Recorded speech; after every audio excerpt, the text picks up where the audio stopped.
Hello everybody, welcome back to another edition of the Oklahoma City Sports Network. I am the Cowboy Crab, by myself for this edition of the Oklahoma City Sports Network. Brian unable to join me here for this edition, but we missed last week. Apologize for that, but we are back again.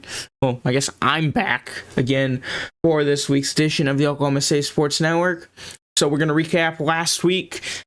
We're going to recap 2 weeks ago's matchup with the Toros. I've got some thoughts on that game that I just got to rant about that for a second. That's going to be completely unfiltered too, so get ready for some swearing. Then we'll go into last week's matchup with Atlanta. That's going to have some interesting thoughts about that one too, but in a good way that time. And then we got tonight's preview matchup with the Raiders. So let's not waste any more time. We'll just go straight into the stats from the Toros game in week 3. We'll start with the Toros. Sparkled, he was 17 for 32, 467 passing yards, 53.1 completion percentage with 6 touchdowns. At the receiving wise, he had Trickster with 4 receptions for 95 receiving yards, and Mighty with a reception for 32 receiving yards and a touchdown. LeBron James fan with a reception for 14 yards. Phil Binder with 5 receptions, 186 receiving yards and a touchdown. Mission accomplished. Twister's Hall of Famer. I forgot about that. He was 2 receptions, 16 receiving yards, and a touchdown. And then HKVM with 4 receptions, 124 receiving yards, and 3 touchdowns. Center-wise, Miles had his 8 drives. He got up a sack. And then defense, mission accomplished. He had 3 sacks. Miles with an interception. HKVM with an interception. Resparkled with an interception. Who the hell is this at the desk with me right now? Oh well, I guess he'll stay right now. You won't be able to hear a word he says though, unless he talks in game chat, but I don't know. Anyways, for the Twisters, Bailey 21 for 30, 446 passing yards, a 70 completion percent, a flat 70 completion percentage, 5 touchdowns, 3 interceptions. Bailey, okay, we'll get into that in a second. 4 receptions, 47 receiving yards, a touchdown. Caribbean, 6 receptions, 107 receiving yards and a touchdown. Clemson, 3 receptions, 25 receiving yards. Gimme, 4 receptions, 73 receiving yards, 2 touchdowns. Bleh, that's a new name, 3 receptions, 134 receiving yards. No. And wow, okay, so he gets the most receiving yards and not a single touchdown. That's incredible. And then Samuel, reception for 60 yards and a touchdown. At center, J.J. Vick out of his 3 drives, he let up 3 out of 7 drives, let up 3 sacks, and J.J. Vick also with a sack on the night. As we all know by now, after this game, shit hit the fucking fan. Just to everybody I listed on here, except for Gimme and maybe Bleh, I don't know who the hell Bleh is gone.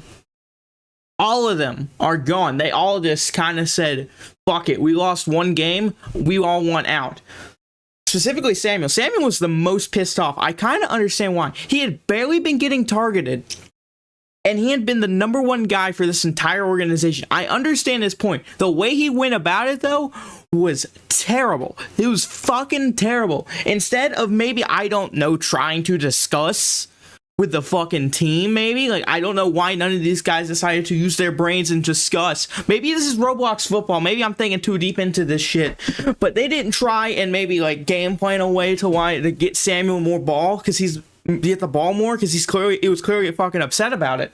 Instead, they were just all like, nope, fuck this, we want out. Everybody but Gimme kind of had that mentality of, fuck it, we want out.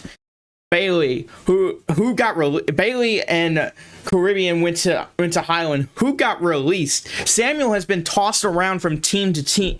Like, I don't know what the hell to say about that. He's just getting fucking tossed around from team to team until finally finding a home in Pemberley. I mean, Clemson, I can't remember what happened to him. I'm pretty sure he got released too. So yeah, you just kind of have a whole new fucking core here in Oklahoma City, and with everybody just kind of saying, fuck it, we want out. So that's kind of just my thoughts on the situation. I think everybody handled it in the worst possible way they could. There were definitely better ways of handling this shit. There were definitely better fucking ways of handling this shit. And they took the worst possible option. 1 game. We lost one game to a team who is basically, I'll say this.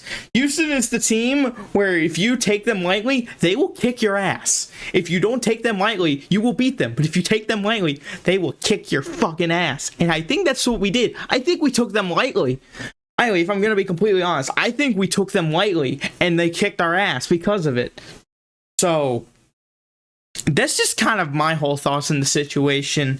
For week 4, there are no stats on that. I do know Gaelic is now our starting quarterback.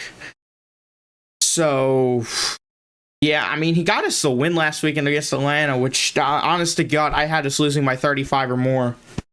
I had no confidence last week. We had blown up everything. I would have rather gone back this fucking season. I would have rather gone back to last season. Because at least last season we still had a decent core. Or we just didn't have a quarterback at all. Because when it seemed things were starting to go well, Bailey gets suspended. After that, though, through the week after getting suspended, shit went sour. But we still had optimism coming into this season, and then we didn't. Because once again, I think week 3 might just be cursed for the Twisters franchise as a whole. If something similar happens next season, week 3 for the Twisters is straight up just fucking cursed. There was no other way to go about it. If that's the case, we have 3 week 3s in a row where there's some of the worst stuff happens for this franchise. So, well, I guess we'll just wait till next season, week 3, to find that out. But now we're 3-1. How? I don't have a fucking clue. How the hell are we 3-1? We should be 2-2. If I'm gonna be completely honest, we should not have beaten Atlanta. Going into that game, it was slim chance for us to win that game. Slim. I had no reason to think we'd win. We were coming off so much controversy. Almost everybody was gone. And morale was at an all-time fucking low. So the fact we won is just a how the hell did you do it kind of thing. But now we still have a shot at winning the freaking division. We win tonight against the Raiders. We walk into week 6, Red River rivalry matchup with the Blue Steel City Vikings. Both of us 5-1. Therefore, the winner of that game, the winner of that game will win the division. I don't know how the hell that's possible. However, there's also a third option now that I think about it. If we were to lose tonight, then we'd be 3-2 and the Vikings would be 4-1. But if we beat the Vikings and the Bruisers were able to win, the Barton Bruisers would take the Plains division. So, hell, I don't know. There are 3 teams that can take this division. And do I think we can do it?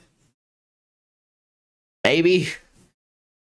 I'll have a better understanding if we can actually win this division or not if we win tonight. If we lose tonight, then our objective next week is just to fuck over the Vikings. But if we do win, then we're going full on Yinzer mode like the Steelers. We are Twister go victory ball. No, that's terrible when we try to yeah, like that or something. I don't know. But yeah.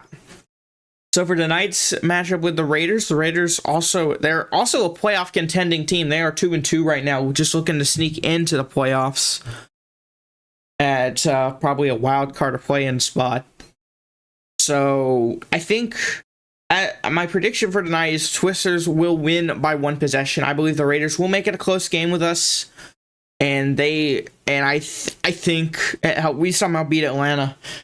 So anything's possible at this point. I mean, also the Phoenix, they have kind of been stumbling they've been stumbling, but they're still a good team in my opinion. So the fact we were able to beat them gives me the somewhat confidence that we can win this game tonight and then walk into the Red River rivalry game with the confidence to at least compete with the Vikings. And if we can at least compete with the Vikings, then I think I'll be okay with that. But I think that's where I'll wrap up this edition of the Oklahoma State Sports Network, folks. Representing the Oklahoma State Sports Network, I'm the Cowboy Crab saying so long, everybody.